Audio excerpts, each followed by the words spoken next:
doing? All right. I'm excited for this, man. Welcome, fans, friends, family, fuck boys and fuck girls. I like that intro, man, that we did the other day. I'm gonna keep going with that, man. Welcome to another episode of Bomb Stories, where we celebrate failure, which is really celebrating success, because you gotta fail to succeed, man. That's what this podcast is all about, man. My name is Dino Vigo. Your host was the most. This is my guy, Super Dave Gallardo, Dave Galicki, executive producer, editor extraordinaire, just all around tech guru in the building. And I got a super special guest today. I'm super excited. I got my brother, man. When you talk about a real one, man, this is a real one, man. A genuine friend in comedy, man. This guy's been in the public eye for a minute, doing his thing. 50 Cent, Wildin' Out, on tour with Martin, all types of super dope shit. But I know him as my brother, Mr. Jack Thriller, man. What's happening, man? How you doing, man? Oh, I'm sorry. Whoa! He's starting to be right there. Whoa! God damn, man! Get a little sound effect for you, a little clap. Shit! Oh, that's how you gonna intro me, man? Come on, man. You're a real one, man. Man, when you just did that, it felt like I didn't even know you. Stop it. Yes. This is a whole nother life. Yo, for us. listen, people, this is going to be hilarious, but it's going to be a challenge to interview my brother Jack, man, because this guy is hilarious, man. And he is an interviewer himself, that's how so you feel. this shit could go off the rails. But Oh, my God, man. Dino Vigo. Biggest guest so far, man. it really, you are. Coming in, man. I don't know how to feel about that. You're just really shitting on all the other guests. Like, we had some good ones, man. Yeah, you just. He thought that he was gonna encourage me with that. Yeah. I'm trying to you up, You're man. like, damn, I'm doing some bullshit then, man, because I ain't that big. Yeah, I'm the biggest motherfucker. Yeah. I mean, you are the most popular guest we've had so far, but we got some. We just started this podcast. We got some big dogs coming those at your level as well. Dino, you are a riot. You guys slay me. You're stupid. Oh my God. All right, so let's get into how we met. Right, we actually met bombing. Yes. Well, I met you bombing, but then you had knew me from bombing. Yes. Yeah, I did not know that. Yes. Because that's what this podcast is about, celebrating our failures, man.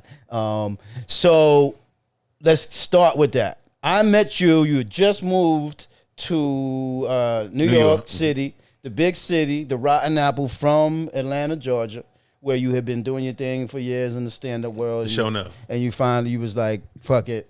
New York is where it's at. You actually had like a premonition, right? You were like, I'm going to go to New York and I'm going to meet 50 Cent and I'm going to get on it. Like, you told me that, right? And you made that happen. I did tell you that shit. Yeah.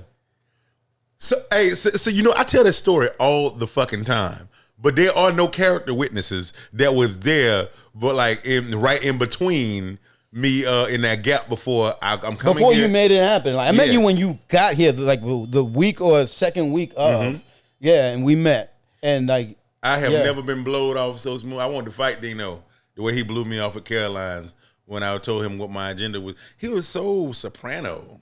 Wait, what? And I didn't understand. Do you know that's not where we met? We cordially talked. At Maybe cordially. Yeah, Okay. well, I was cordial. He was a dick. What? Never. I never. When Dino doesn't know anyone, he's a dick. Well, see, we heard spoke something. about this, and it's not that. I'm just quiet, man. Shy. And people can he take was that like, the wrong- "Why are you talking to me?" I said, "Because this nigga told me that you was his friend, and I thought I like him, and he likes me, and he likes you apparently. And he said that this my boy." But look where we at now. So obviously that's not. I got The the same truth. vibe too, man. Dino's always like just scheming in the corner. No, but Yeah. that's wrong. That's a wrong impression. I understand why people might say that, but I'm just quiet. You have a and if disposition, bro. Maybe, but it's like chip it's on not, your shoulder. It's not personal. It's just I'm just quiet and I don't know. No, you one of those people that you have to get to know, There you go. There you go. and I understand that life. Yeah, because you are the same way. I've seen you blow motherfuckers off No, like you- a. Stop you. I've seen you be super industry, bro. Stop it. What? Yeah. Don't you do it? Don't you fucking do it? Stop it. Wait, man. What's an example? You got of the gift of gab like a motherfucker. I watch you do it. You forget we've known each other in the teens of years, bro. That's which is crazy. I've seen you just be like, yeah, you know me, like love is a house, and we gonna get together. You're a straight pimp with it, man.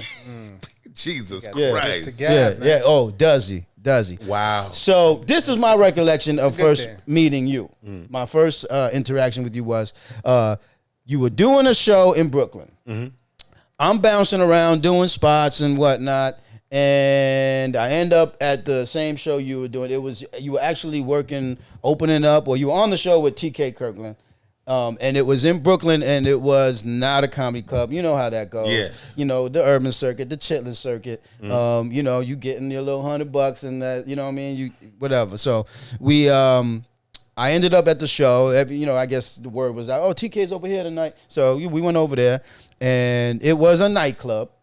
In like Flatbush or something, very, very Caribbean. How them Jamaican crowds be like, all that, all the teeth sucking, and so like, and it was packed. It was a packed night. They came out, and you are on stage, bombing, right? Yeah, but dang, a horrible death. yes, but bombing with confidence. And I said this before, like you could tell a lot when you watching someone bomb. You could tell their skill level. I'm like, oh yeah, he's not winning right now. He's bombing, and it's hilarious. When you see a comedian bombing, but you could also tell like, oh, this guy's got it. You know what I mean? This is just not a good crowd. Like I would be up there bombing right now. Matter of fact, I think, it was like maybe a chance like, yo, you want to go up? I'm like, nah, I'm good. You ain't paying me. I'm not taking no fucking taking it in the face for free. Yeah. You know what I mean? You had to go up because you was booked and getting paid. Yeah, I was getting a couple dollars. Yeah. Yeah. So I respected you from that, and after you were done, I stepped to you and was like, "Yo, man, good shit, man." Like, not on like, I know you didn't just bomb, but just like, yo, good shit. Like I We respect. bonded at that moment. I respect what oh, you're doing. You like me? and That's how I then felt when he came to me. And then to the point where, this is how I know I'm not what people say, to the point where I had a car at the time, and I offered you a ride home. I stay on the same block as him. But we didn't know that. That's why he offered you a ride. No, right? we found that out in the... He one of them niggas. Dino is one of them niggas. We did not know that. Dino is very observant, but when he don't This fuck with a guy. nigga, he don't fuck with a nigga. But that- he didn't see me walk past this motherfucker before, like, oh, him. Stop it. I never... This Yeah, that's guy's... out of character. He's bro. lying. So it's... we got in the car, we talking, oh, where you live? Oh, I'm on 4th, let's not give out that. Yeah, but he trying to get killed. Yeah. I'm over here. Oh, shit, I'm around the corner. Like, oh, shit. So we talking. Now we talking and we bonding. And then turns out you knew me, or you saw me months or a year prior. I'm in Atlanta, and you can Uptown tell that Comedy story. Club. And you were watching me bomb. Yes, because in New York comedians, they have they have this thing that they be doing where they start talking about nationalities, and like at the time, in Atlanta was not a melting pot, so we don't have the Haitians and all the other stuff. And he was doing one of those style jokes and stuff there, and it just I wasn't was probably talking about me. translating. I'm Puerto Rican, I'm black, Yeah. I'm Puerto Rican, I'm Yeah, Russian. It didn't translate down there. There's a lot of shit that don't translate in Atlanta, in a space where we're known for drug dealing and prostitutes and stripping and It was at the Uptown, which is Yeah. black owned. I don't know if it's black owned, but it's their black club. it's black owned. But it wasn't then though. I don't think. No, it was wasn't. that some white guy. But now it's Gary Abdo. He has Atlanta Comedy Theater, and Angelo Sykes.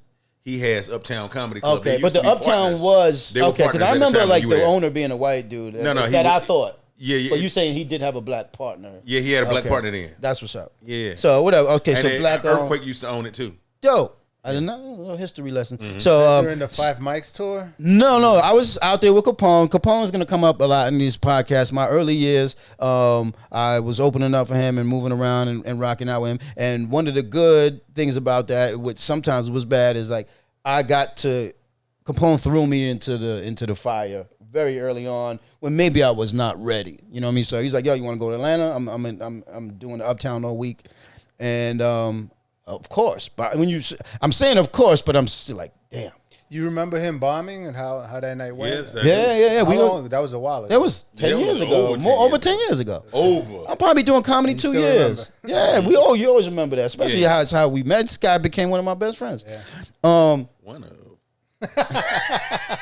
We not we. You know what's fucked up? Like, is when you have a nigga on your top best friend list, and he have you in the friend. This is this is you are exactly shuffled how full of shit he is, right? You shuffled inside. 'Cause I've heard him- like I'm probably like maybe like best friend 15. He one of them niggas that got like 20 best friends. No. I've He- heard he you said tell that on the people podcast. they're your best friend besides me. Say what?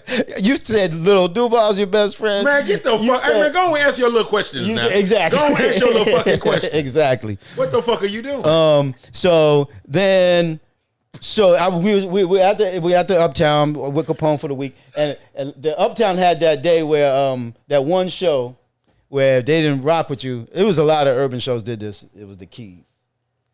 So I remember like I did. Oh, Griff was hosting that night. There you go. Yeah. So mind you, I had a great time in there, except for that one night, which was that night where that's Yeah. what they did. All the other shows were dope as fuck. I had a great and time. he didn't do bad. Let me. The shit he was doing was funny. Yeah, so yeah, It was just one of them you nights know, where that's what they came for to they release come that to type do of that, stress. and you have to. Your skill level, my skill level wasn't at that point where like if a crowd didn't rock with me, like I didn't have that muscle. You know what I mean? I had okay material, but like if they were ready to boo, I could not get them out of that shit. And if they didn't boo, they did this shit with the Keys. But you were watching that. This is funny because Omar told me, Omar did the podcast the other day, and he told me that Atlanta was so like when the New York cat came, you guys like would be like, oh, he from New York. Like you kind of was like, let's see what he do. So Omar got a call back in New York City talking about they thought he was on stage bombing. They was like, yo, I heard you out in Atlanta bombing. Because they just said Capone's opener is out here bombing. And it got to one of Omar's boys. Omar was like, nah, that ain't me. I'm home. And then he was like, oh, wait. Oh, Dino's out there with Capone. He's like, what New York dudes is out here bombing? Yeah. So that's how we met, man. And then we became fast friends ever since now. We are going to get to a little bit of the specifics because people, I know you very well, but people that are watching this might not know the story of Jack Thriller, right? So people know you as Jack Thriller, the interviewer, the social media personality guy, the overall like celebrity, right? I know you as Jack, my good friend, but more importantly to me is like Jack, the stand-up comedian. People don't know that you are a comic. Yeah. Some people don't. Which I hold that very dear to me. Like I'm bougie with it. Like to me, it's like stand-up comedy is the highest form of comedy, and so like I'm proud to be like, yo, I'm a stand-up comic, and like, my brother Jack is a stand-up comic. I've met people that we knew in common, maybe a girl or something here, like, oh, I know Jack. Oh, Jack's my guy. Yeah, and then I'll be like, yeah, he's a funny-ass comedian. They'll be like, Jack does comedy? They won't know. They know you as the celebrity interviewer. That's when you have them motherfuckers that be fake knowing you. They know of you. They've hung around you and whatnot, and that's one of their things where they gives them validation in conversations. That's one thing I don't like about this shit when we're becoming a conversation piece to people in real life where they'll fool someone that you know that they really know you and possibly get into a situation that makes things awkward for them in their own life. Because I'm thinking like, you know Jack well, but they You're don't. cool. They don't. Yeah, They don't know. Exactly. And okay. and when me and you talk, and I have to tell you too, hey man, you gonna meet motherfuckers that say that we cool, we not cool. Are you when you around me? Do you know how many people am out usually inside of my circle, or how do I travel? Oh, you're a solo dolo, one or two cats. You might be with me. You might be with Olu, my brother. Yeah. Shout out Olu. You might be with Kenny. But it's one. You like one. You do not fuck around. Another thing you don't fuck around. You do not wait for nobody. You like, I'm gonna be here. I'm leaving at 7. You ain't here at 7:01. You are left. Like you move. You move. You do not fuck around. I always respected about you. You like you move. You get your business done. So when did you start doing comedy? But you were a performer as a child. Yeah. I went to a performing arts school at Alabama State. And But you were a kid. yeah, I was a kid. One of my special ed teachers, she saw that I was not dumb and that I was just creative inside this class. Because, when you got some kind of oddity, people automatically just, put you aside so you don't distract the other kids. And that's why they put me in special ed. Because, kids would pick on me and it would be such a distraction to the point where we're fighting and doing things like that. I'm just trying to keep them off my ass. Yeah. And so the teachers don't got time for that shit. So they throw you off to the side and put you in special ed. So it's That's easy a shame, for them. man. You're Hard such for a you. gifted, you're a smart, gifted individual, and like to get like put in that situation where you should not have been in that situation. Like I do know you. We spoke many times. Very very personal. Like we've been through like so many ups. Talking about bombing, life bombs. Like you've known me through getting evicted, and I've known you through bad relationships, bad marriages and stuff. So I know you went through it as a kid.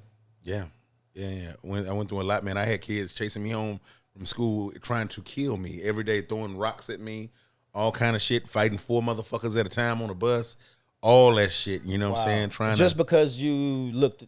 Just because I look different, yeah, I look different, and you don't know you fucked up when you a kid until you like people point out that you fucked up, then it takes your innocence away, and it puts you in a space where if your mom was not doing things to further your education, life was, like I understood heartbreak at an early age. And so not only were you going through it with the kids and getting picked on, like you went home and like home wasn't the best like rest haven for you either. Like your home life was a little Yeah, it was a little off, man. My dad, I'm about to put him in a home this week actually. Oh shit. Yeah, he was a real bad drug addict and stuff. And my sister just called me the other day and she was saying that he had got beat up by some drug dealers a couple months ago. And I'm glad she didn't tell me because I wasn't in a space where I needed to hear And that. now you're kind of in the area now. Yeah, I'm in the area now. But if I had heard it a couple months ago, I would have did something rash and crazy that would have disrupted the space-time continuum on some Back to the Future type shit. Yeah. Now, Yeah, you ain't got what the I got jiggle, going you ain't got on. the gigawatts for that. Yeah, I ain't got the gigawatt. You You feel me? I ain't got the flex capacitor. That's a lot of gigawatt. 1.21 gigawatts. You hear come me? on, man. Do you hear me, You child? can't afford to come on. Do you hear me, child? Gigawatts is Yeah. hard to come by. And so, we 28 years apart, me and my daddy. And so I was like, damn, 28 years, this what could happen to me and how I'll be fucked up. But he never could get out of his shit or get over his demons. And I had always made sure that I wasn't going to let my dad's demons be my demons. And my dad was a real bad crack addict and, cocaine, heroin, all that type of shit. He would have me and my brother hide shit from him. He'd always find it. One thing that was keeping him straight was, being with us, me and my brother, and us being with him, and that would make him be functioning. Did you know what that stuff was when you were a kid? Like it was just Yeah, like, because oh, it was this- enough what's commercials this for cream- you. It was what's enough this- commercials. So you knew it was like this is crack. I had dare classes and all that shit. Yeah. So you were like see crack. You knew like, oh, daddy's Yeah. smoking crack. Yeah. That's tough, man. It was really, really bad. And, he really gave us the Sesame Street talk. Please don't tell your teachers about this. Oh man. This. So like the Chappelle Show Muppets. Yeah, The crackhead exactly. Chappelle Muppets, remember them? Yeah, you don't want them to take you away because if they take you away, you and your brother never gonna see each other again.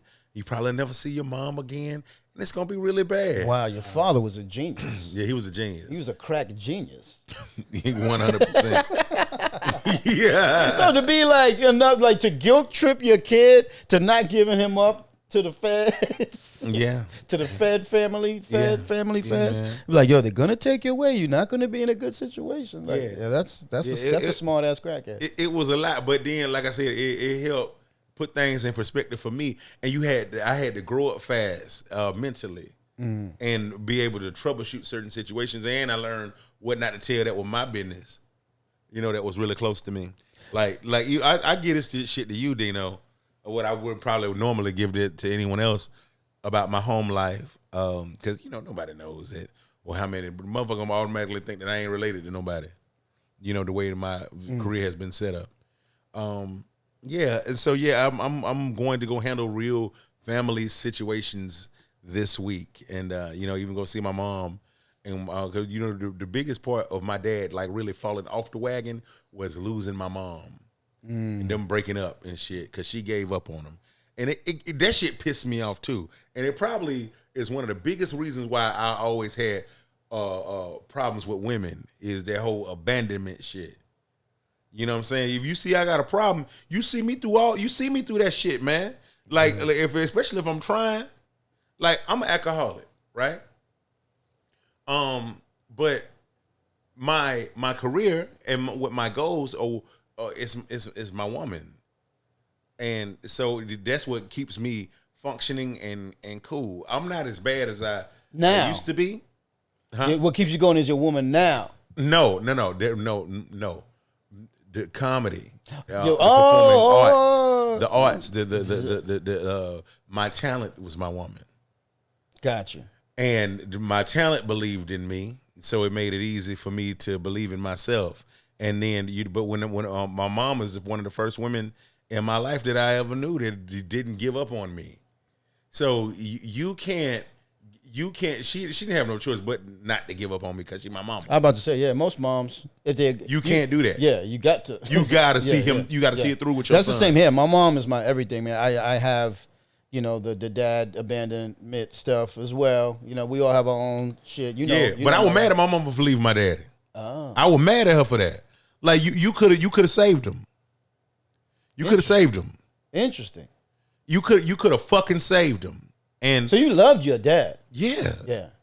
Yeah, man, bro, when my sister sent me this picture of my daddy last week and whatnot, and we was talking about me, her, and my brother, like what's the next move and shit. He falling down and he hurting himself. He, the lights is off and shit, and the electricity off in the place he ain't paying the bill. And that shit fucked me up, man. He ain't got nobody to hold him down. Yeah, and my mom was that when we were younger, and it just broke him up, man. When she instead of running her fucking mouth, but she also left your dad for her own sanity, though, right? Your dad wasn't. You know what I mean? You got to be like, my husband's a crackhead. I kind of got to bounce. Yeah, but you get him help. Get him help. Go get him help. Lead by example. And this ain't me shitting on my mom, but it is me shitting on my mom. But I am not shitting on. I'm just saying that she could have went about it better. And I had always, I think, been a little bit too hard on women. Because of that, I held them a little bit. Held them a little bit more accountable for some things that I was dealing with my mama. And I'm in a space now where I'm dating someone that's tired of the games and that's accountable and that believes in me, but at the same time I am doing my thing, so it makes it that much more easy. Yeah, so we won't reveal who you're dating, but so is she. Like that's the dope you found. Y'all going like this. Yeah. So it's not like that's been a problem that you've had. Yeah, I was dating people that they didn't know themselves. themselves. In there, like they kind of might have been dating you for that. Yeah, for the look, for the image. Yeah, without a doubt, I put up a skit with DMX and fucking Ari Spears the other day, and that was my I saw that was like a skit that was about my relationships up until now. Like they wanted. They did a skit, and you reposted. I reposted that shit, and it was about DMX dating this chick.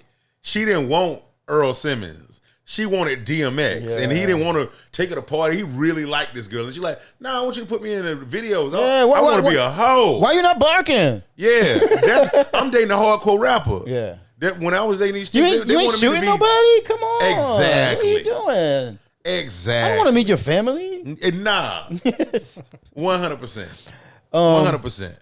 So, when did you discover not comedy, but because you were like did I was like 5 when I discovered comedy, and that was because of my mom. Also, Oh, when okay. the kids was picking on me and stuff, she was like, "Why don't you just do what Richard Pryor do? Talk about yourself and whatnot." And I was like, "Hold on, dude, from Busting Loose and moving and shit," because I knew him from movies. I ain't know the stand up part of it. She showed me some stand up shit and whatnot, and then I would watch Harlem Nights and the best of Eddie Murphy. My sister worked at Blockbuster Video at the time, and she used to bring these videos home to me.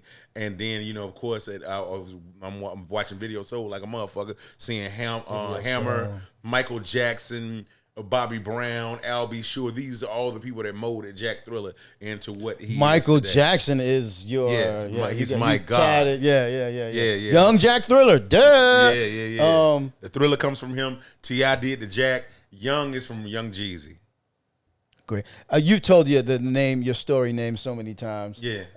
You used to have a very funny, different Honey name, Buns, Honey yeah. Buns. How did you feel when you first found out my name used to be Honey Bun? You know Did what? You understand that? I didn't think anything of it because I knew you for a long time, and it was like, Until you had okay. yeah. And I found out I was like, oh, that's just funny. Yeah. You know what I mean? Like Right. it was almost on brand. You never for me. judge me. It was almost just on brand. Like Jack is crazy. You don't do anything really that surprised me. Like, you know what I mean? It's like, this guy's crazy. Like, oh yeah, he was Honey Buns. You know what I mean? Like, oh yeah, you used to wear a shark shirt, metal The chain shirt, chain yeah. shirt. He used to come out like, this guy's wild, bro. He had like a shark shirt. chain. I just say, you ever seen the suits that people wear so like they go in, a shark bite them and it won't chainmail. chain. Like mesh. That's what they used to call it, chain mail. Yeah, all the comedian like, this nigga had on chain mail. Yeah. They used to always say that. Yeah, It's funny yeah, that you that's say what that, it Dave. is. He would come out with that a whole shirt, Yeah, so like you a can't shirt. get And you put the Yeah. liquor up, man? I'll get you some more. And he would like dance and sing like, this guy's an entertainer. So Damn, that's brave, man. oh, it was crazy. Oh, you did brave. Oh, this Yeah, guy, I'm yeah, talking a little bit when you beyond brave. yeah, It fearless. depends what year it is, though. Fearless. You know, back in the 80s, that That was shit was normal. that shit was wild. I was going out of my way trying to be androgynous. Yeah. I wanted to be a dyke so bad.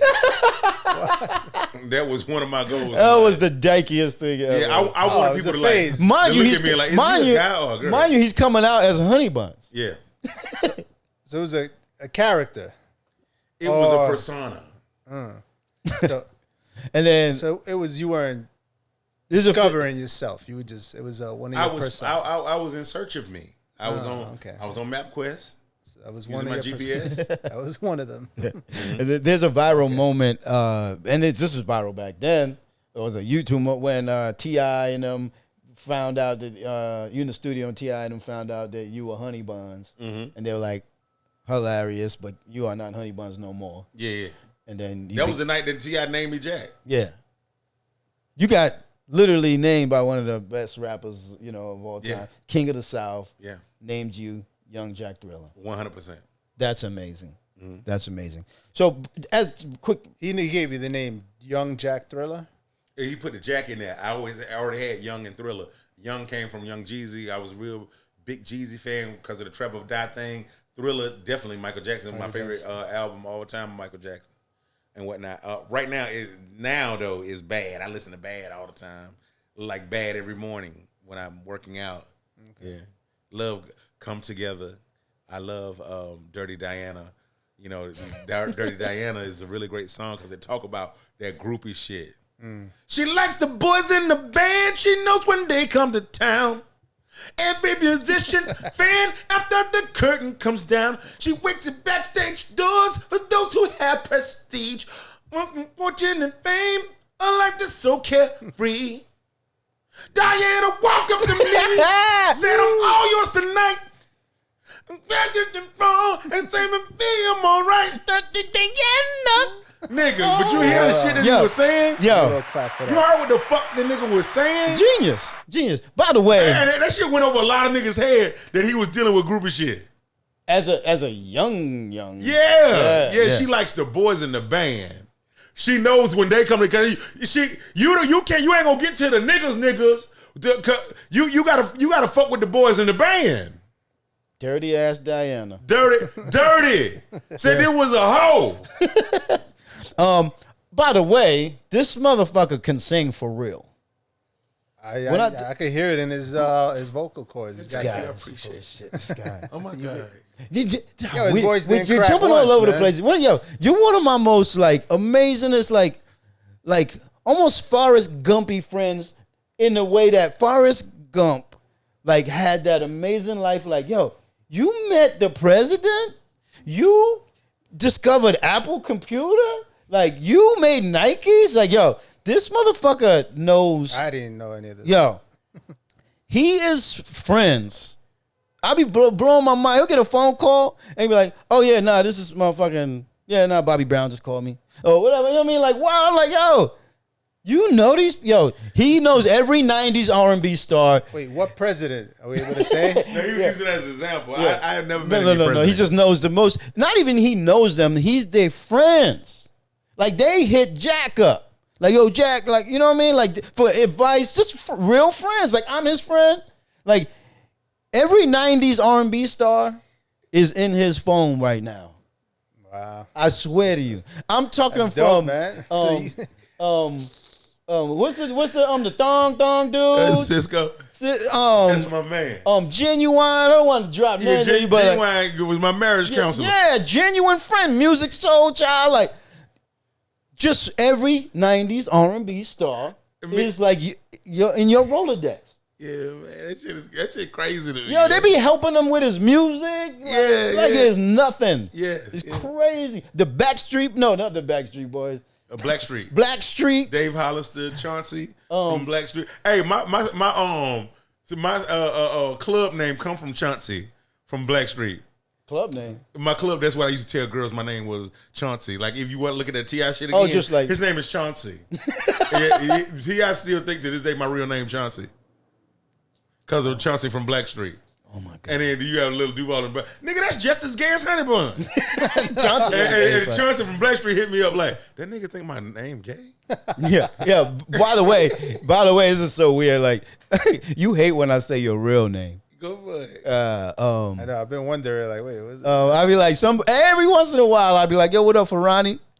And he'd be like, you could tell it gets under his, because he'll just be like, yo. Like, he can't really get mad at me because we tight, but he'd be like, I wish I never told you that. It's a dope name. I'm trying to embrace it now. Ferrani. But then, you know what's funny about that? Like, I had my barber, Rand. He was telling me that I need to go by Ferrani Pride. Yo, Ferrani is a dope ass name. And then, like I said, Ferrani Pride. Man, I want that for me and my wife. And this my regular life. Yeah. Wow, that's a cool The name. only thing now is like you've established yourself as Jack Thriller. Yeah. All these people know you as Jack. Yeah. Like, I'm glad I know your real name, but you were always Jack to me. Yeah. You know what I'm big enough for it to be cool and later on when you find out the Jack Thriller story and shit, the Ferrani Pride thing, and yeah, it's cool. But as of now, yeah, we kind of set in stone that whole Jack Thriller thing. That's what they want. It's tough to go back from. It's like, tough. You Jack Thriller. Yeah, I'm Like, Jack Thriller. You are But Jack I Thriller. can AK myself to death though. AKA Ferrani. Yeah, AK Ferrani. Yeah. Yeah. Or Ferrani, AKA Jack Thriller. Yeah, AKA Ferrari. Yeah. That's what kids used. The teachers used to call me Ferrari.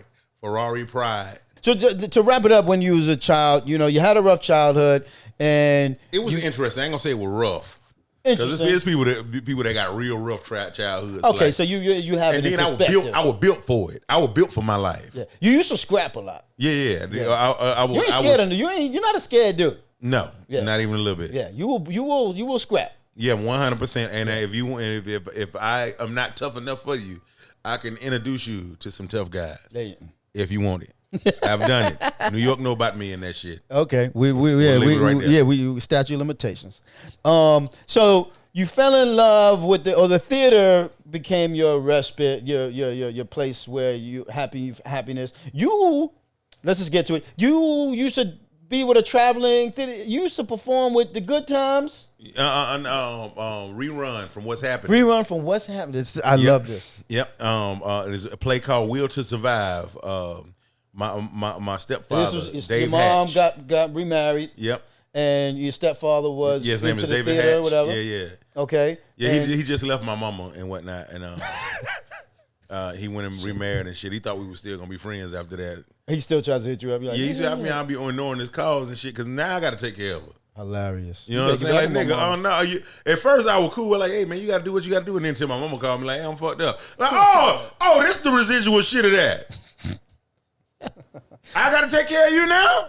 Hilarious. What? No, nigga, fuck you. You better come back and get this bitch. The hell? You done moved on. Don't call, nigga, stick with your new children. Oh, and my God. don't fuck with me, no. Don't call me no more. But there was a time when he was in your life being a good stepdaddy, Yeah. not touching you or nothing like that. Hey, but see, I was never the kid you could touch. I was always heterosexual from day one.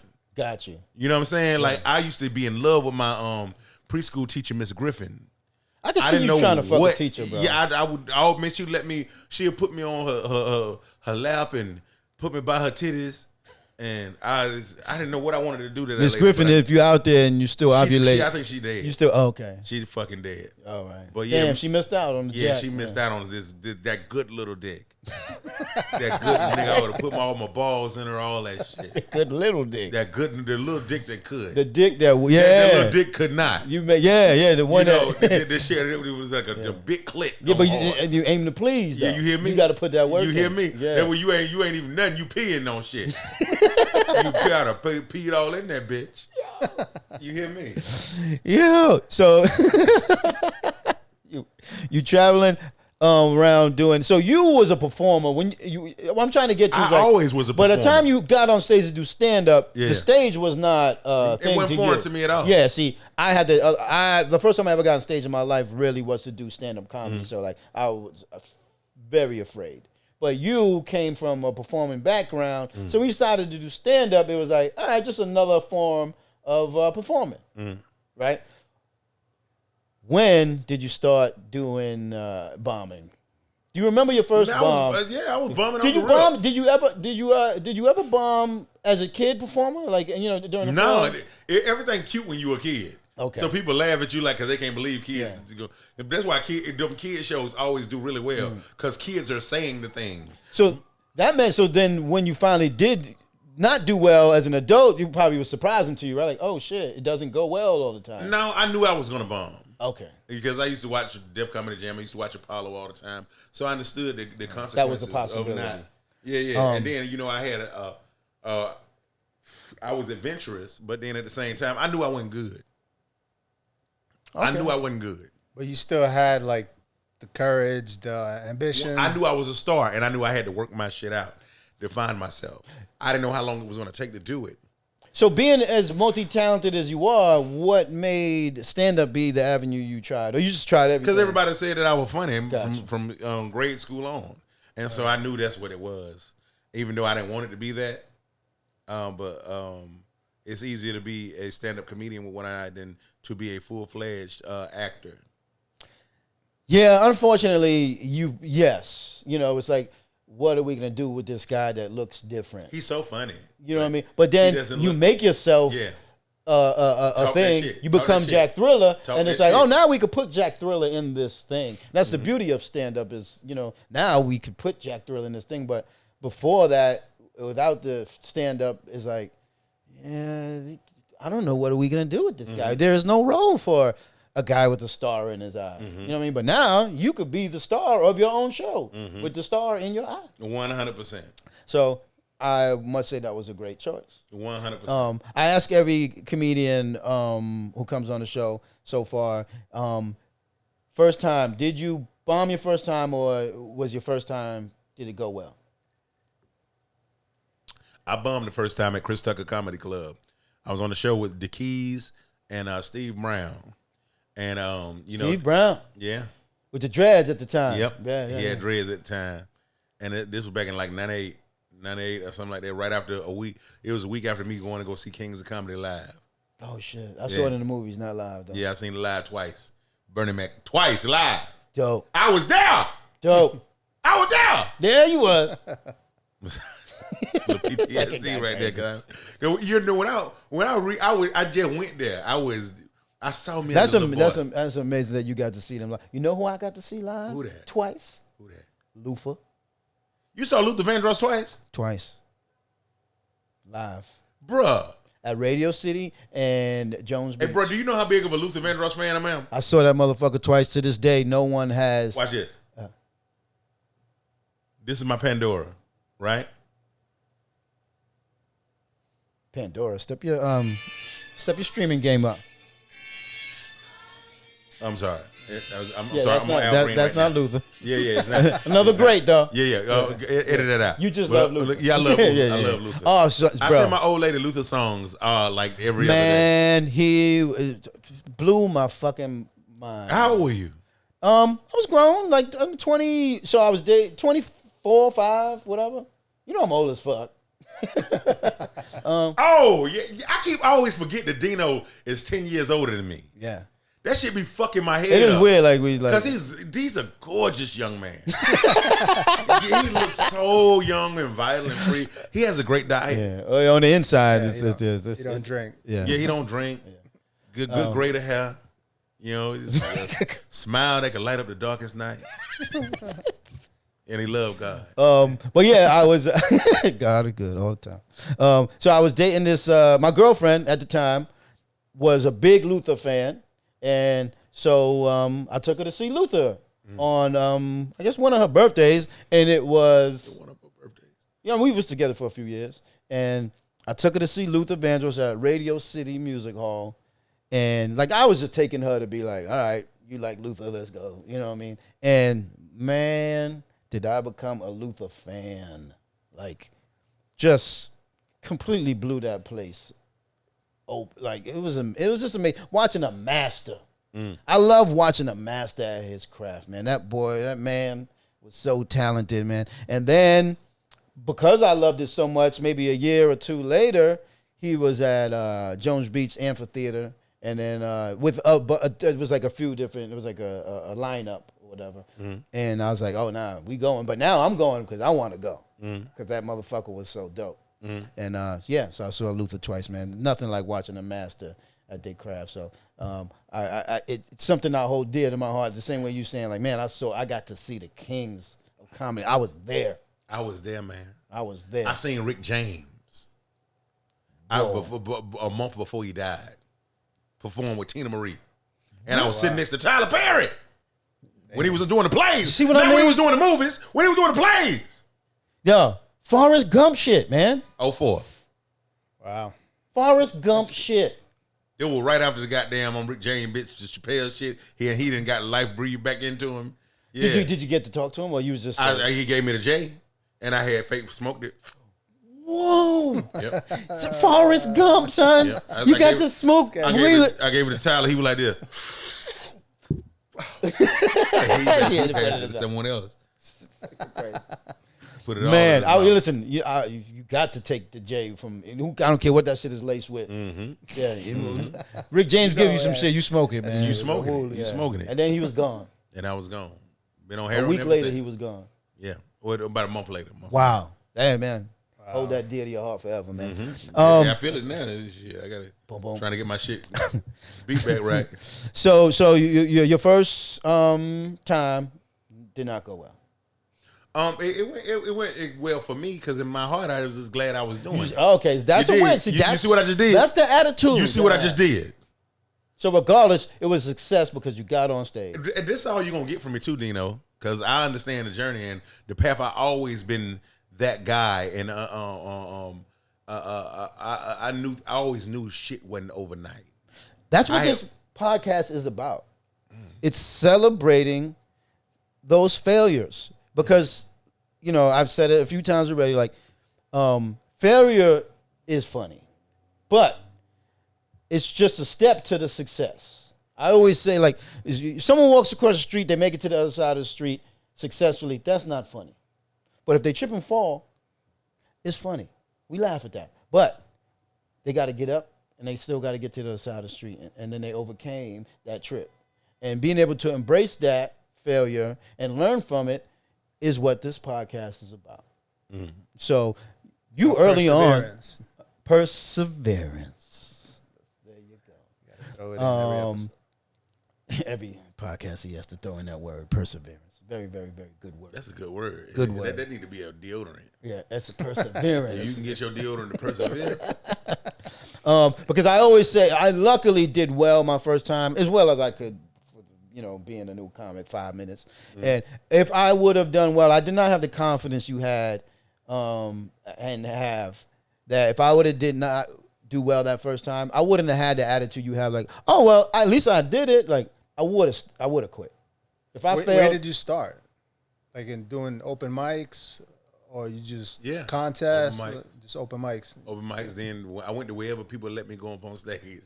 My boy Noah, he remember some shit where I used to man, can I get a lifeline in here real quick? Oh hell yeah, why not? I'm gonna call my Damn, man we just figuring this thing out, but there is a Bluetooth option on their phone calls. But go ahead and do it. And that I'm way. gonna put it up to the thing.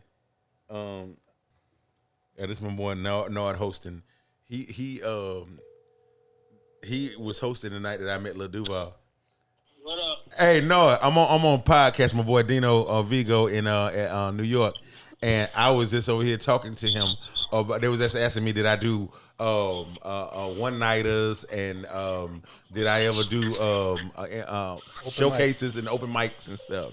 And I was like, yeah, I used to go to my man Nard shit all the time. As a matter of fact, I was telling him about the night that I met Lil Duval when I got booed, and he had then put me on there. What do you remember about the first time you ever seen me, Nard? Don't sugarcoat it. You walked up to me and you said, I want to go on stage tonight. And I looked at you and I was like, what's your name? Even though you looked crazy, I was like, what's your name? And he was like, Honey Bun. I said, Honey Bun. So I looked at him crazy again. So, we used to keep like 3 spots at the beginning for new people that might get booed. Liven the crowd up. So I put him over like 3rd. So I didn't notice at the time because he had a jacket on. He was keeping himself covered. But when I called his name, he came out with a chain. The chain shirt made of chains. The chain like a slave movie. Baby oil all over himself. baby oil. And he came up to some music and he was grinding like he was a male stripper. Yes. And when I said give it up for Honey Bun, they automatically said it was like Honey Bun. Boo. When he came out there and had that chain shirt on, and it was ridiculous. He used to.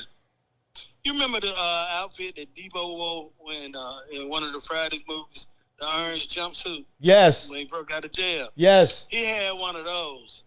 You showed me And that. he would come up looking all swole up like a escaped prisoner, and then shake dance. Yeah, they booed you at the name. They booed me at the name. So did he win him over with the dancing, or it got worse? But see, you gotta understand, this is comedy night had like Bobby and Whitney there, and DMX, and it was like celebrity feel, stripper feel, hustler feel. So it wasn't just like no regular church people. These people right here was like the best of the boomers. Yeah, the cream of the crop of Atlanta. Cream of the crop comedy, and they had bottles on their table at every booth. Every table had bottles on them. Moet was a drink back then, and they didn't have time to be playing with you. So basically, it got worse. Well, I I always told him whenever you find yourself, you probably will be good, but Jack always was, he'll try this, or he'll try this, or he'll try this, or he'll try this. And trying to figure, like, if you tried enough things, you find the right thing instead of relaxing and trying to figure out who he was and who he wanted to be on stage. That's great advice, sir. Oh, he's amazing. Yeah, so he got booed a lot of times trying to figure out who he was. I mean, hundreds of thousands of times. Damn. I knew he had something in him because he would be like, if it was on camera or for film, and you'd be like, Jack, we got this video, right? And we're going to tape it. And we want you to run out in the middle of the street right before a bus hits you. And Jack would be like, that bus? Wow. Let's do it. See, that's what I'm talking about. When I met you, you was bombing, and I was like, nah, but this brother got it. I met Jack bombing. Balling? I met Jack when he moved to New York City, and he was bombing. But as I was watching him, like you, I had the same experience, man. Like, this guy is bombing, but he is bombing with so much confidence that I couldn't do nothing but respect him. Much confidence. He would be smiling while he's getting booed, and he's smiling as he leaves the stage. Crazy. He never was discouraged. Never. That's a skill, man. That's a personality trait, man. That is nothing but. There's the only way you make it to the top with that. Yeah. That's either a skill or a trait of mental retardation. Yo, I was literally gonna say you got to be almost mentally ill to fucking get bombed, booed, and bombed, and just walk off smiling. I mean, like it was like he did good.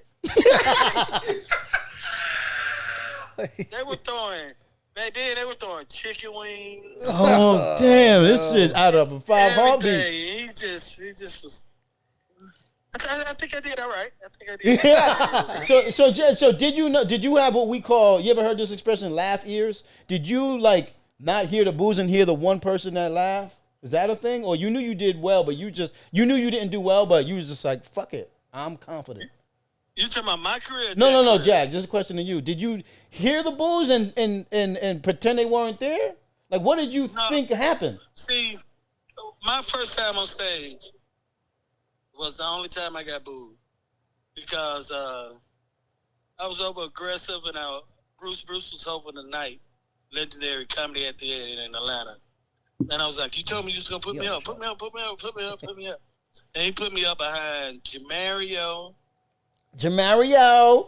Yeah. I know Jamario. You crazy. Brown, Not personally, but yeah. Comedy gods at that time. Yes, sir. And I went on stage and got booed before I could get my hand to the mic. And But that don't count. I went home and I changed everything. The way I dressed on stage, I cut my hair, I did everything. I didn't want them to remember that I was at the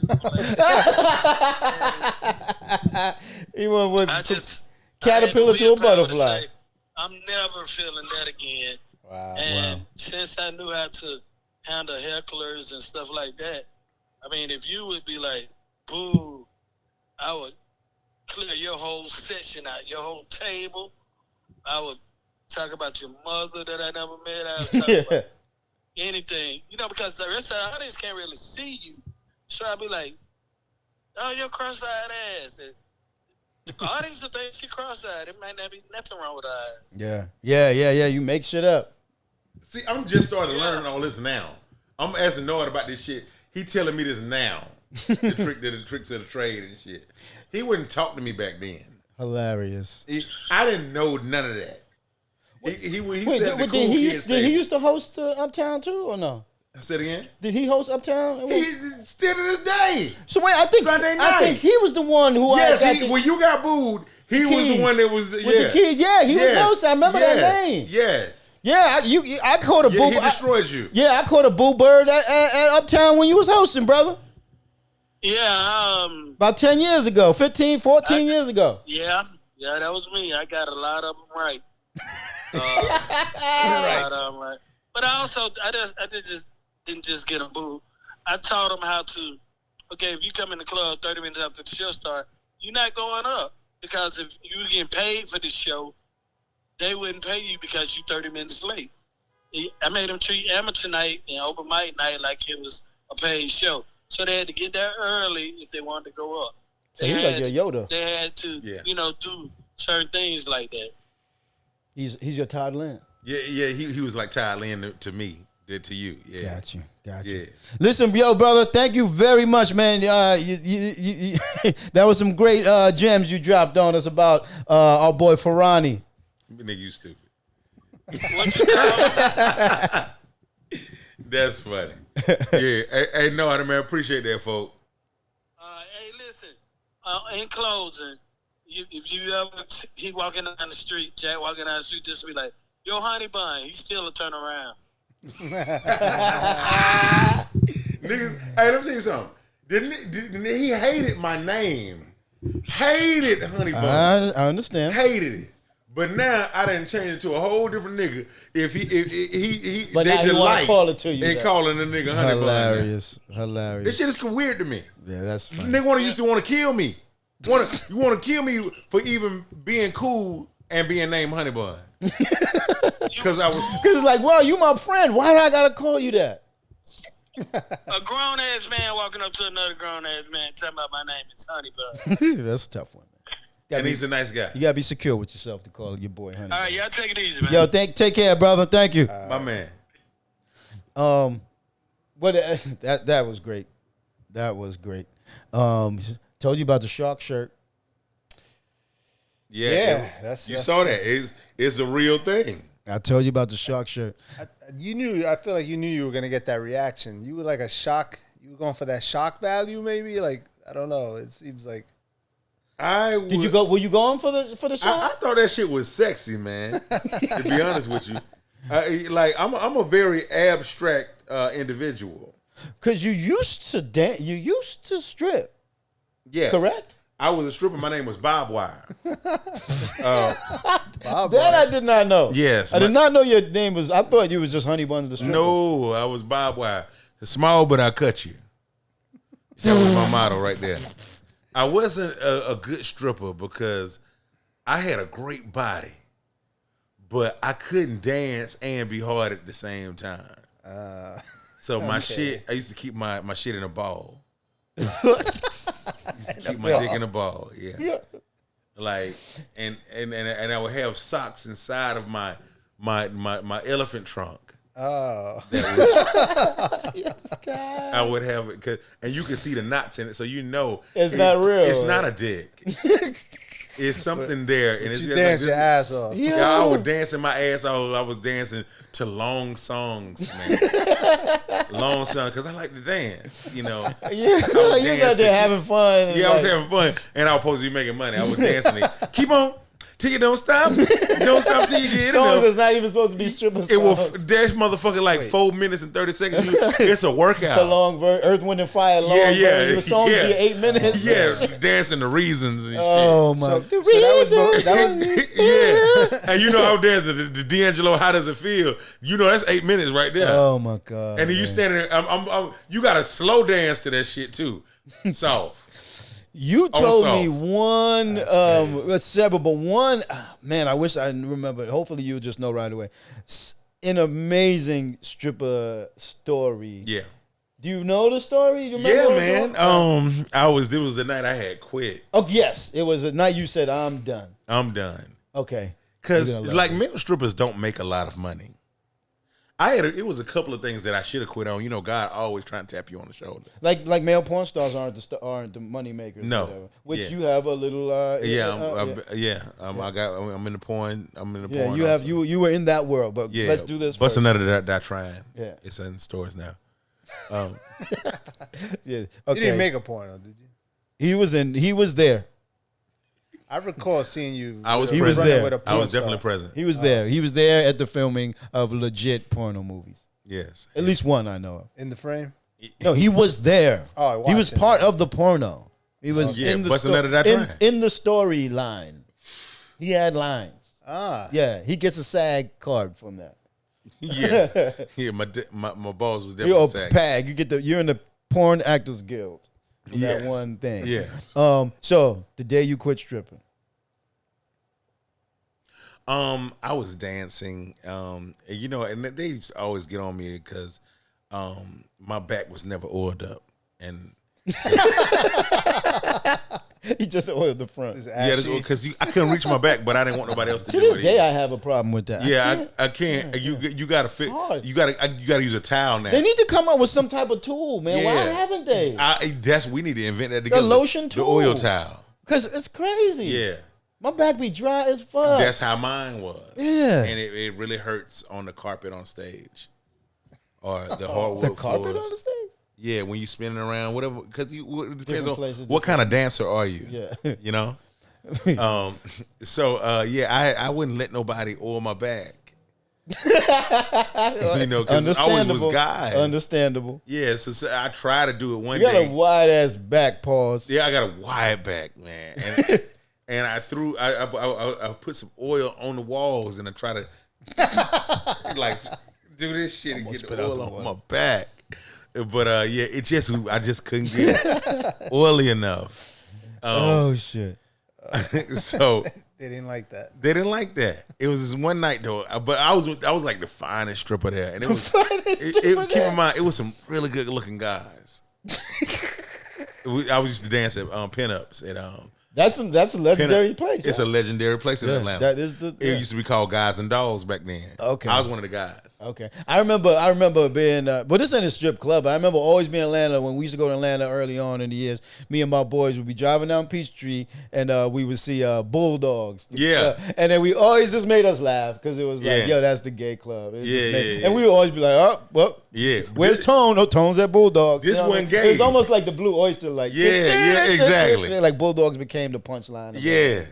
Okay, and so pinup. I used to strip for pussy.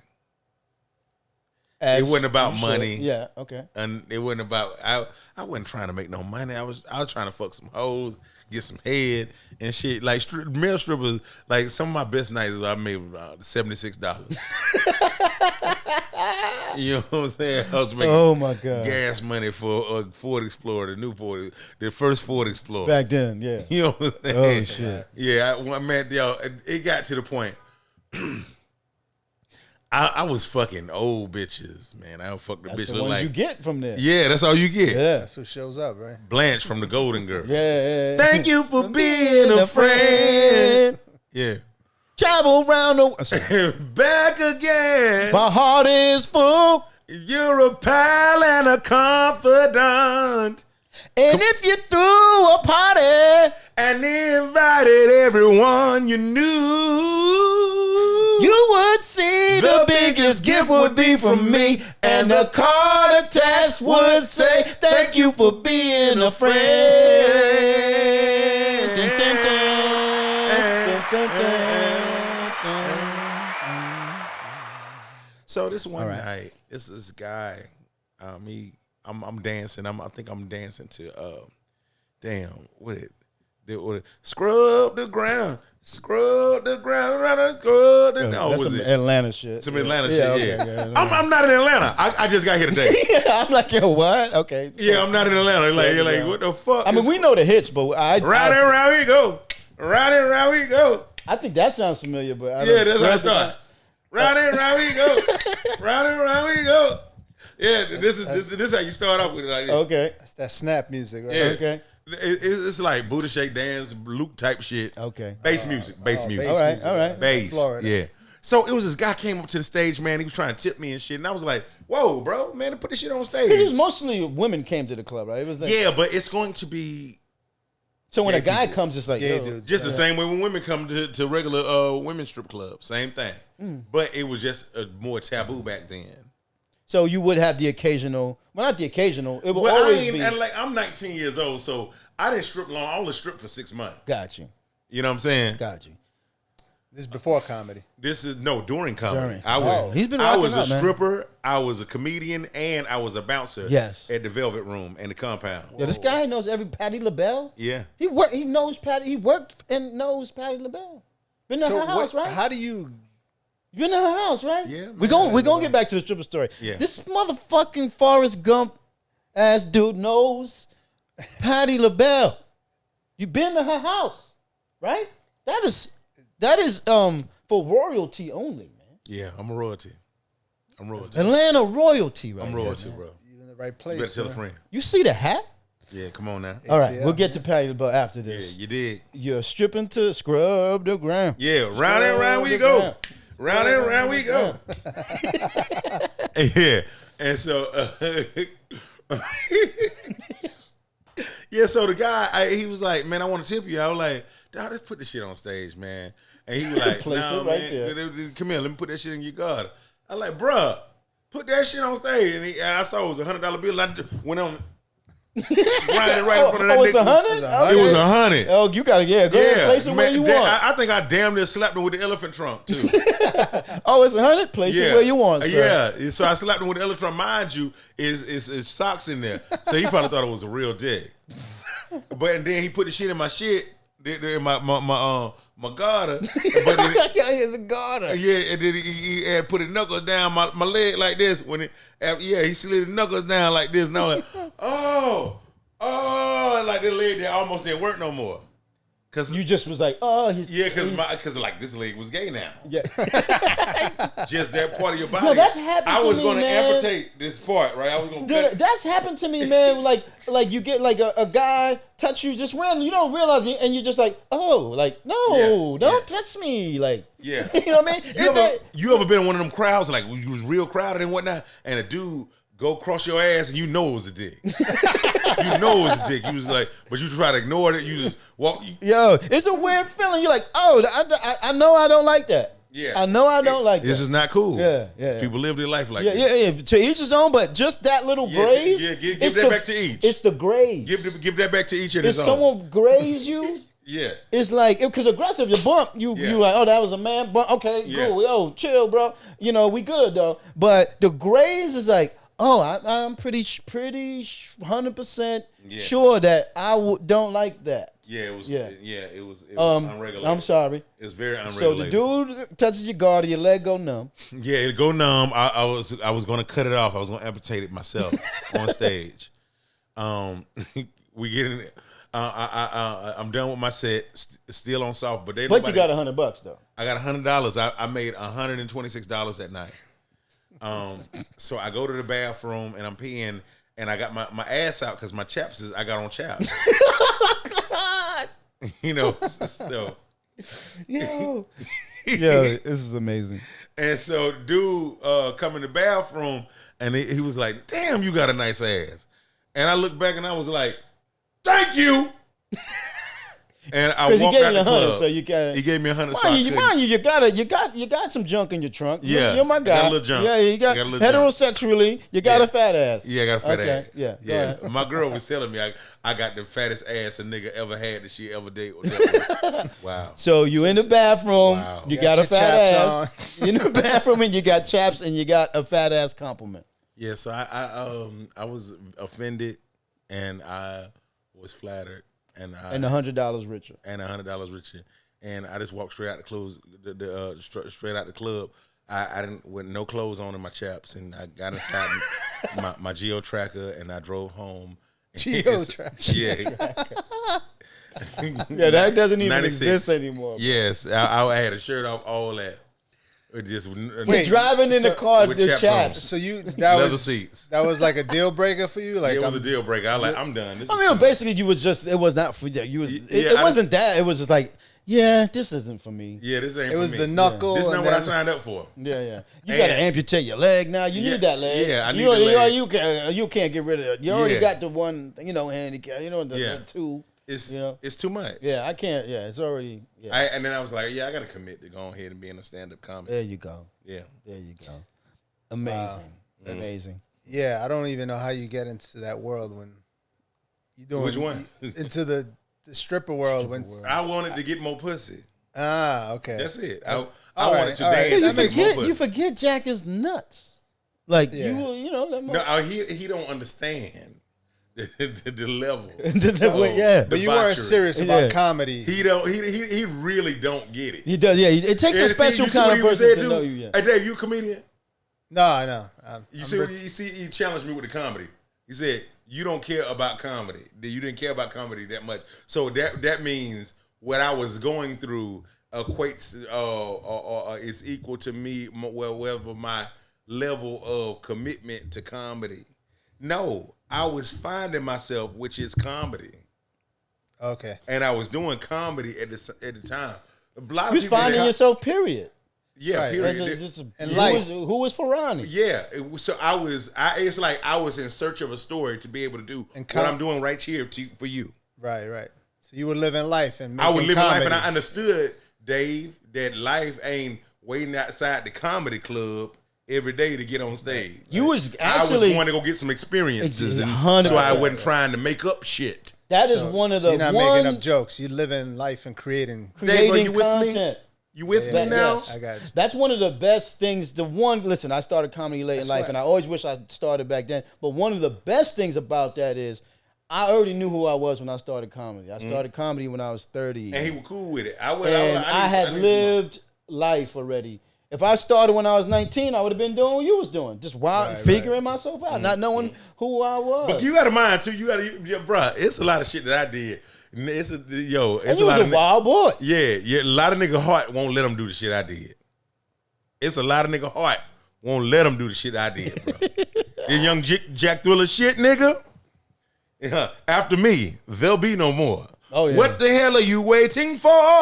Yo, you done had beef with real life stars. Gangster rapper. And yeah, like he got thrown into 101. You've told these stories. I didn't want you to rehash those. You've It's told okay. these stories. I mean, you know, You can get it. this guy. See, cause the one thing that makes these stories a little bit why you could tell them on here, and it'll be a different telling them again because I literally like lived through those moments with you. Yes, he did. Like the second That's those things wow. happen.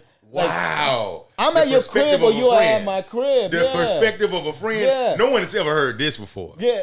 Like, I know the nuances of these stories. Like, yeah, the world has know these stories because it played out. Like, you went on Drink Champs. It happened there. But and the only one second- knows where I'm at in real life is Yeah. Dino Vigo. The second those things happen, like there's times when these beefs has happened, you wilding out.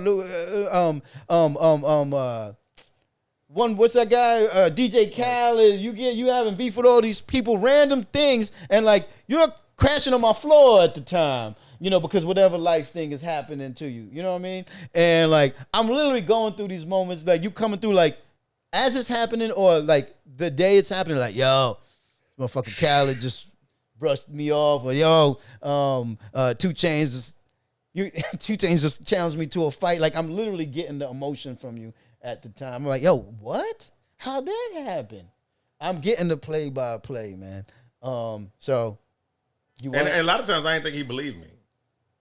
no, sometimes I always believe you do not lie. I will say that you do not lie, but like the severity of it, I'd be like, was it really like that though? Man, no, he was always like, man, fuck them niggas. They ain't gonna do shit to you.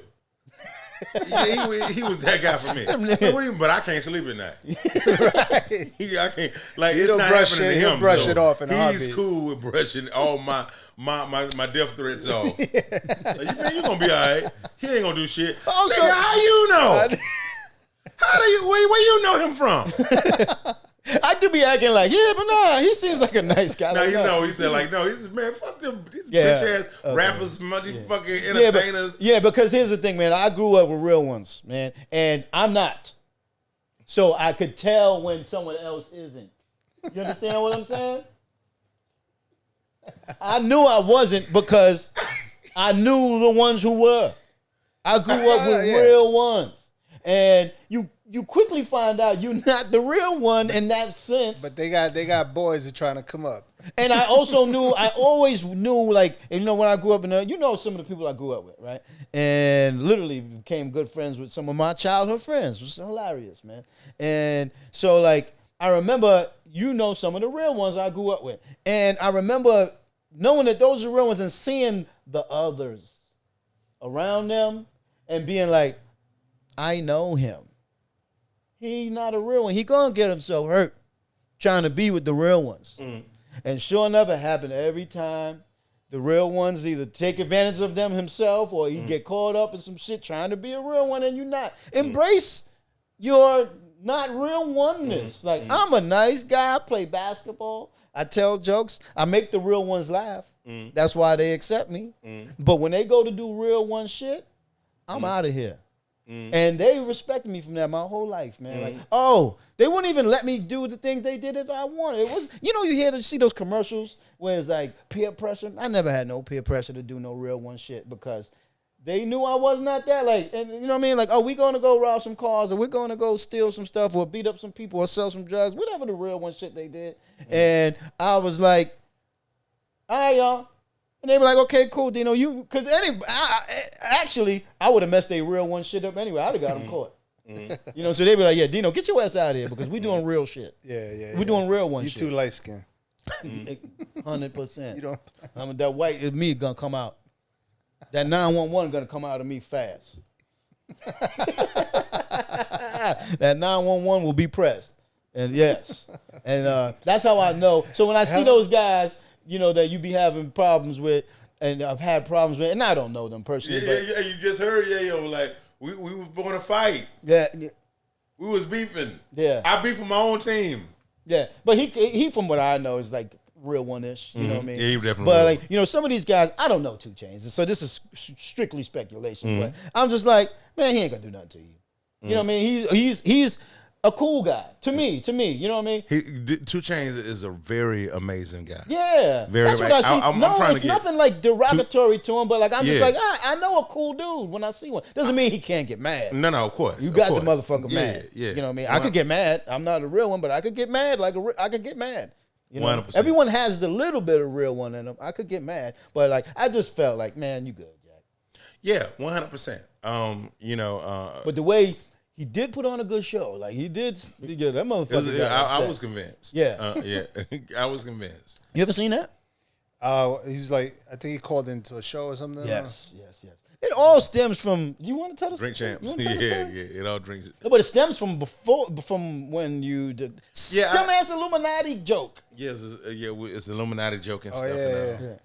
And a couple of years later, I was on Drink Champs, and Nori was trying to reconcile us, and he had then made the intro wrong. Nori is the beef whisperer. Yeah, he's the big whisperer. Pause. That Yeah, seemed a yeah. little bit.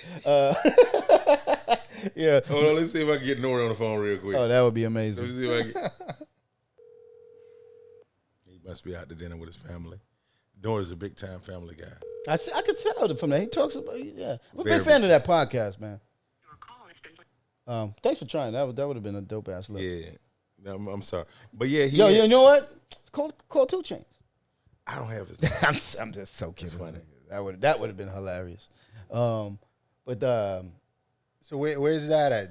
You guys squashed it, faded Yeah, out? it's done. Yeah, I'm trying to get 2 Chainz to bring me out on stage when I do my Netflix special. Oh, so y'all amazing.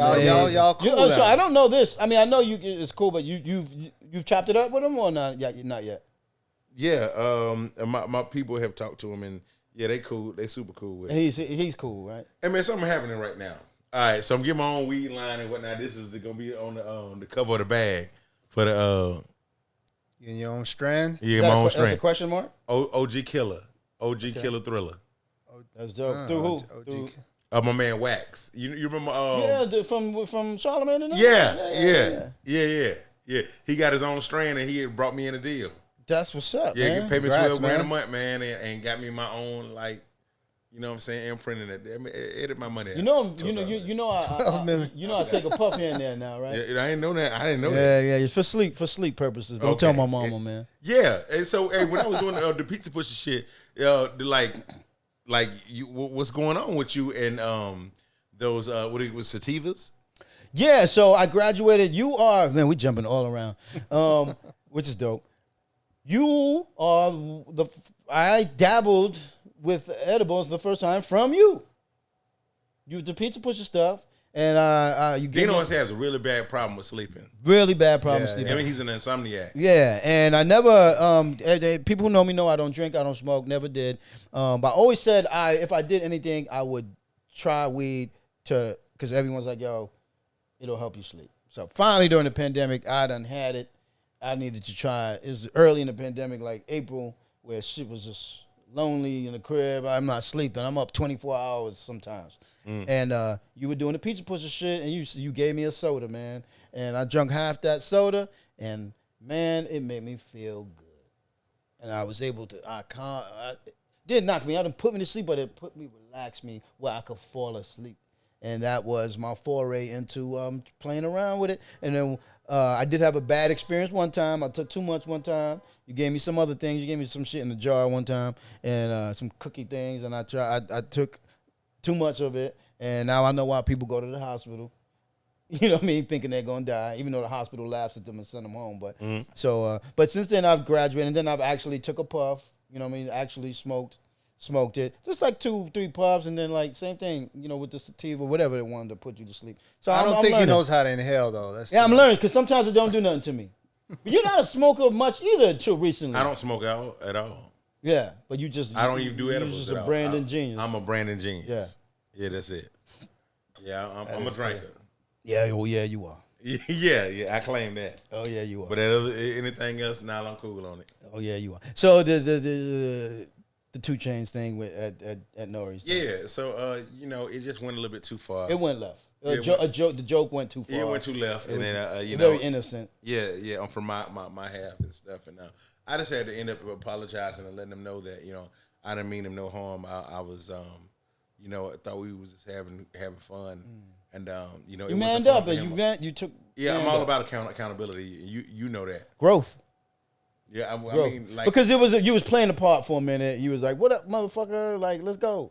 yeah, 100%. You know, because you will do that too. You'll. Here's the thing, like because you staged some beefs before, like it's just for fun. Like you was just, like some famous Crip dude, you was gonna fight him, right in L.A. whatever. But you were both in it, right? But the world didn't know you were in it. So you do shit for the look, for the fun of it. But in your mind, it's just comedy, whatever. But 2 Chainz wasn't involved in the joke at that time. And you what was just the figured, joke? Just in case people don't know. The joke was that he had joined the Illuminati. It was just an interview that went left. That's all. And this was a misunderstanding. And I rode the wave, and I shouldn't have rode the wave, and because it offended him. And when he told me he didn't like it, I should have stopped. But he did participate in the original joke, but then changed his mind, which you're allowed to do, and that's what happened. You were like, well, no, you were. I was all the way wrong. Yeah. There you go. That's it. Okay. Honest. There you go. So that's what happened. But then it became a moment. It became a viral moment when he called in, though. Yeah. And, you know, it just went left and stuff. And, you know, sincere apologies once again to his family and him, and really good people. Dope. Moving on, man. Leonard mentioned, I mentioned when that was Leonard, right? Who called before. Originally, the first phone call, that was Leonard, right? But It was Leonard. who was that again? Your boy that you from Atlanta that you was asking about, talking about? Nard. Nard. Yeah. Close enough. Nard. Leonard. Yeah, Okay. Nard hosted. So I hosted. mentioned that he was your Yoda, yeah. in Atlanta. Mm-hmm. So we have a New York Yoda in common. Mm-hmm. My mentor, I think he was more of just a friend of yours, but he was a legit mentor of mine. Yeah, he was a friend of mine, and he gave Todd adored you, by the way. He had nothing but respect for you. Todd loved you. Like, I don't know if it was just a crazy motherfucker radar that he had, like, oh, I'm a wild dude and Jack's a wild dude, and I just sense it, and we click on that level, which the story we're gonna get to shows it. But he was a legit comedy mentor of mine. You know what I mean? He was my comedy Yoda for a minute. Right? And the man's name is Todd Lynn.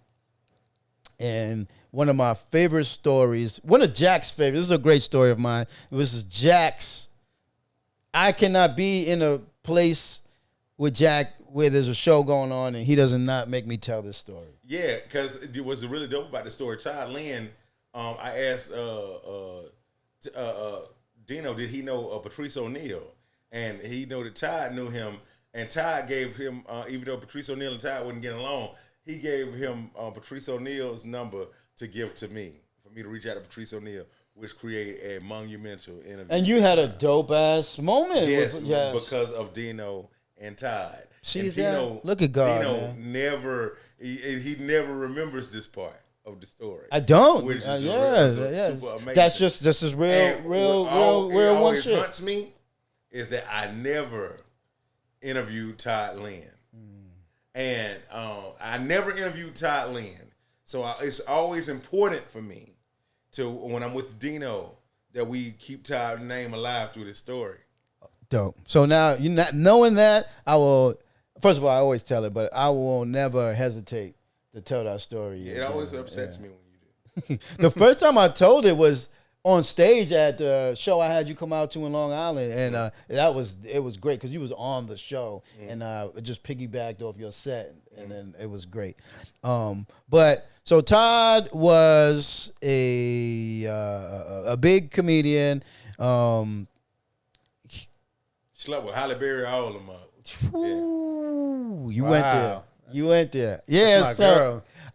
yeah. All right. Well, yeah. Todd, listen, it is what it Did is. his You thing. brought it up. Todd told us one time, Todd, you know, this is 10, 15 years ago. Once again. You know, whatever. Guy talk. Todd dropped the name on us one time, and we was like, what? We didn't With the question record me. skip. Todd said that he had That's dated big. Halle Berry, right? And he told us a story. Nothing crazy. Like they met. They hit it off. They met on the plane. They hit it off. Todd was doing his thing. Todd was not no scrub. So probably in first class. She right there, you know. And at the height of her career, though, pretty much. Guess I don't know when, but Halle Berry was always Halle Berry, so it is what it is. And they hit it off, and they hung out a few times. But it was confirmed because we hit up Todd's homies, and they were like, "Yeah, one time Halle Berry came through and picked him up from this comic strip. Limo came up or whatever. But Todd walked out, and got in the car with Halle Berry. So what they did. I believe Todd. That's my guy. You know what I mean? And the proof they knew each other to the point where she came to the show. So yeah, shout out to Todd for that legendary name drop on us. But eventually Todd got sick. Todd was really good dude, super talented comedian. Been on one of the only black comedians that did both circuits and both at the high level. He was on Jay Leno, he was on Letterman, as well as BT's Comic View, Def Comedy Jam. He was that talented. He was on My Wife and Kids. Wrote for My Wife and Kids, had a recurring part on My Wife and Kids. Todd was doing this thing, ran through development deals, and that was a big thing at that time. Todd would get $200,000, $300,000 development deals. And one of the stories, Todd, I'm glad we do got to keep Todd's memory alive, man. Yeah, man. One of the stories Todd told me at the time when he got his one development deal with ABC, it was between his show and Kevin Hart's sitcom at the time. Kevin Hart had a sitcom that he was developing with ABC, and Todd had a sitcom that he was developing with NBC, and they were neck and neck, and I guess the network finally they went with Kevin Hart's sitcom. Todd still got the money, from the development deal. It was his, but they went with Kev's show. I guess in hindsight they made the right decision. Look at Kev, but the show didn't last though. Kev's show did not do well. So I mean, who knows what Todd's show would have did? Maybe it would have lasted. But that's amazing. Todd lived a life, but he got sick. He had cancer and he had diabetes, all this type of stuff, and he ended up living with me, right? Which was weird because he was staying in Philadelphia with his lady, but his doctors and stuff were in New York City, from what I understand. So one day he would come and be like, "Yo, can I stay with you because I got a doctor's appointment in the morning or whatever?" And I'm like, "Sure." So he ended up staying with me. here and there, a few days here, a few days there, and but he was deteriorating. He was getting sick, and it kind of was a lot on me because I was like, I didn't sign up to be like this grown man's caretaker. I did not have the skills. Like you need a woman to, with a shoulder to cry on and, just a woman's touch sometimes. Like Todd would be here. Like Todd, when he got diagnosed with cancer, like there was times when like Todd would cry like on my shoulder. You know what I mean? Like, cause he had just had a kid. And it was heavy shit, man. And I'm like trying to console him, but it was a little advanced. It was a lot for me. And like I'm literally my shoulder wet with man tears. Man tears. And then I'm just like, and he's like literally opening up his soul to me, like, damn, I don't want to die. I don't want to die.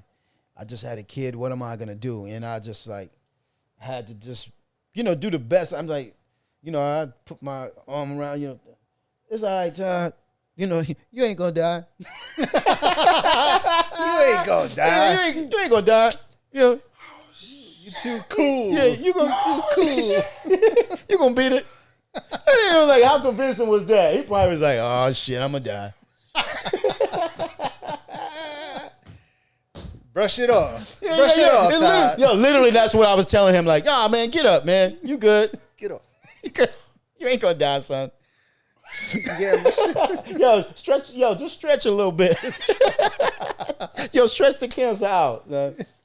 Stretch it out. Stretch the cancer out. I remember I told you this one time. I was in LA. I had some meetings and shit, right? And I left Todd here. This is actually when he started living with me. This is when Todd officially, like, I guess, started living with me from this point on. He had a doctor's appointment. So Todd was going, actually, because he had diabetes, Todd was losing his sight. And Todd, I guess, didn't want to, like, he was more concerned with his sight, getting his sight back than, like, dealing with the cancer. I guess he kind of just didn't want to deal with the cancer part. So he had a doctor appointment. So I'm going to LA, and he's like, I got this appointment. I said, stay at the apartment. You good? Stay at the apartment. When I'll be back on Monday. And he said, can I take him to the apartment? Because his sight was getting that bad. So I was like, I'll be back. You good? Stay in the crib. You good? And I'll be back on Monday from LA, and I'll take you to the doctor. So I get back from LA, and I go in the crib, and like, first of all, like, it smelled kind of bad, right?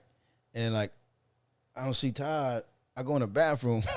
Todd is on the floor naked in the bathroom. He had fell like a day before and kind of like just stayed on the floor and went to sleep. Oh, damn. Yeah, it was bad. So I helped him up, and I was like, come on, Todd, get in. I helped him up and got him dressed, and we went to the doctor. Took an Uber to the doctor.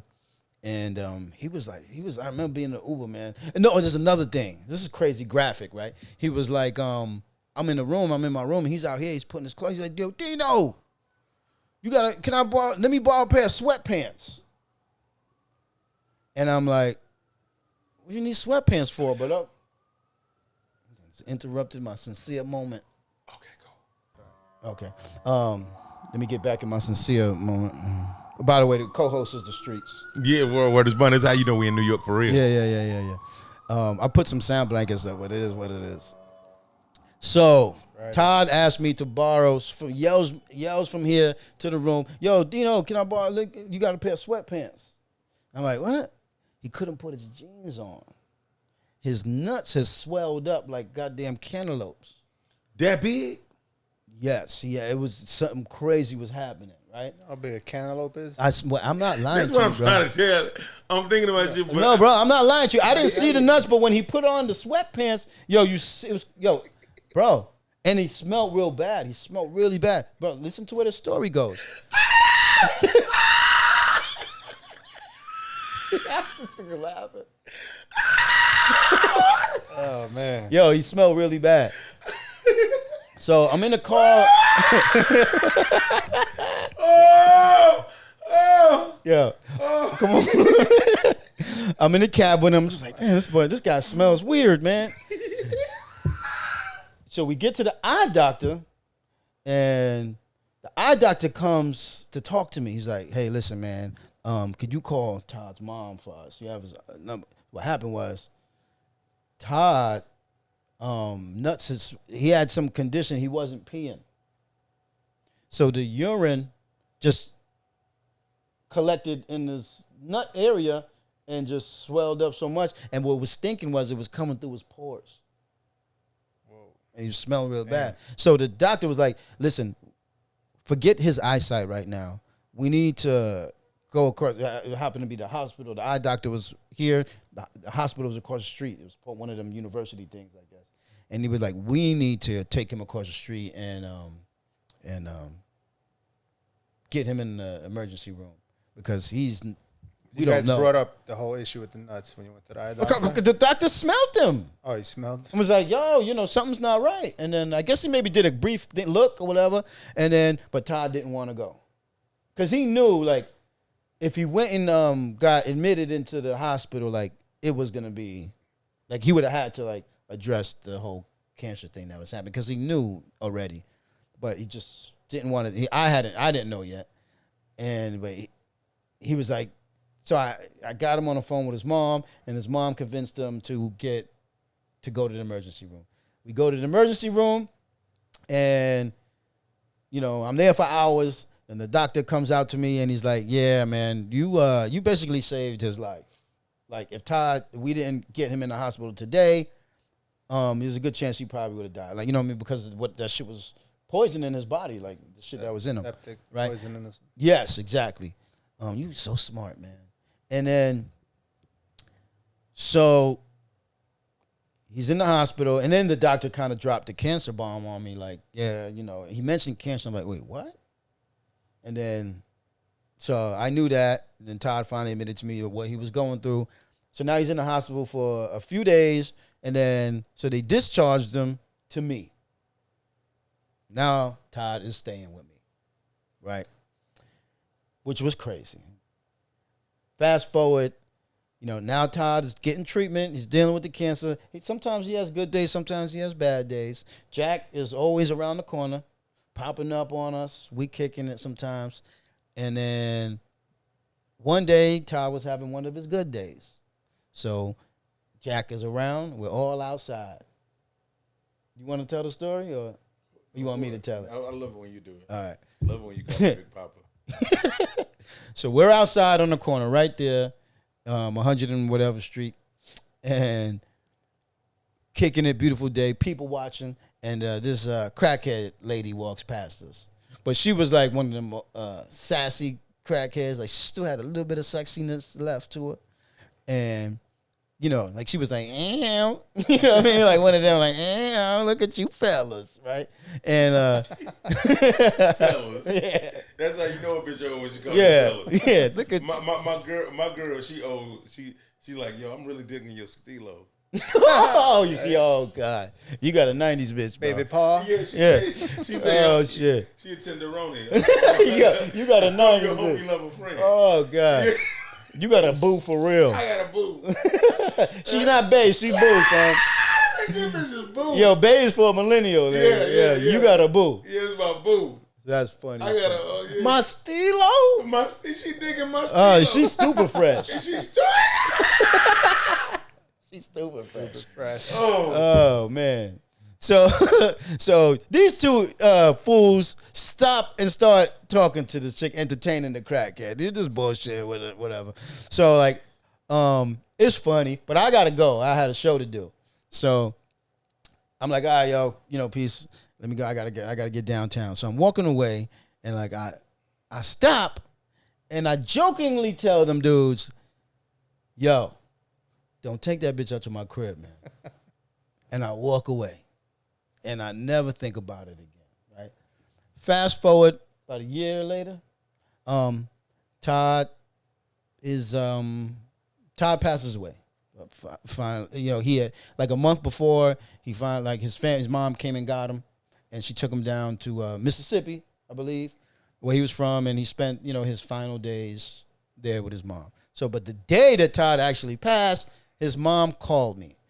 And she was like, yeah, I think today's the day. You know, the doctor said Todd doesn't really have much left. Just, you know, prepare yourself and prepare, you know, Todd's friends down there. And I'm like, oh, man, this is messed up, man. And then, so I'm sad. And then 5 minutes, 10 minutes pass. She calls me again. Like, yeah, he's gone. So I'm like, you know, it hit me, man. You know, it hit me. I was, you know, Todd was my guy, man. Emotional dude. I spent the last year, you know, with him, watching him, you know, kind of like, you know, deteriorate. And like we had some great times. It hit me. And then literally, I don't know, man, this universe is so crazy, man. My phone rings again. And it's Jack. And I literally just got the phone call from Todd's mom that he passed away. And so I'm emotional. He hears it in my voice. He's like, yo, what's good? You all right? What's the matter? I'm like, yo, man, Todd just passed away. This guy doesn't skip a beat, right? He goes, oh, man, Todd died? Yo, you know Todd fucked a crackhead in your apartment, right?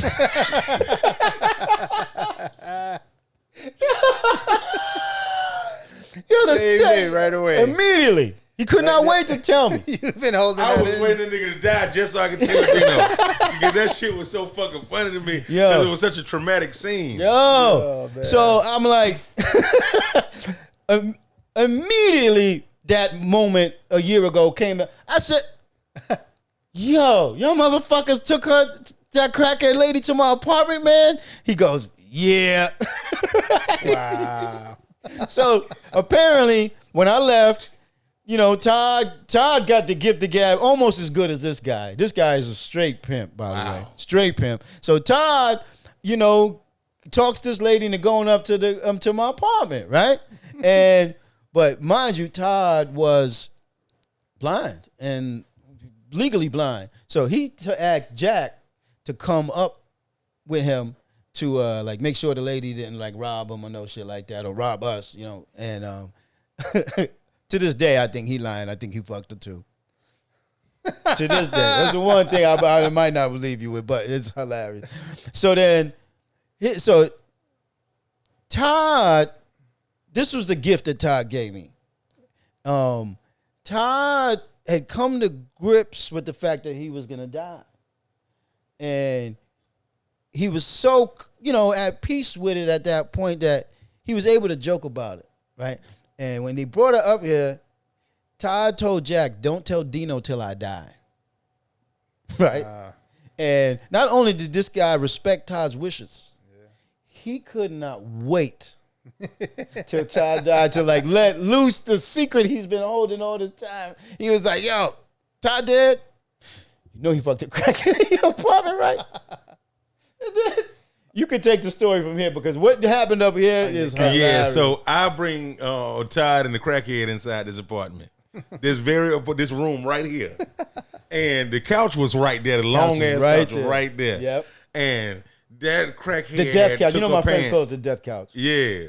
That crackhead pulled her pants down and she had no ass. I was so confused. It was just a straight back and booty hole.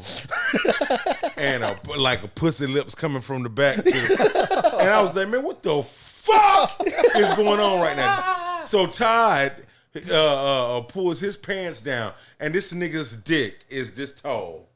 And it was this big around. Like this much width in this mother. This nigga's dick was amazingly big. Yo, can I pull? Like- can I say something about that? Yes, please. Yo, so now you hear that, right? And you think like, what kind of gay shit is that? Like, what you was looking at Todd's dick for, right? But when he said that, I did not even like bat an eye. It wasn't even nothing remotely gay about what he said to me because you got to remember Todd was living with me and he was very sick and I had to help him sometimes. I just told you he fell in my bathroom before. I seen him naked. There was one time at the hospital, one time when he was like laying down in the thing, you know, in the gown, you're basically naked, right?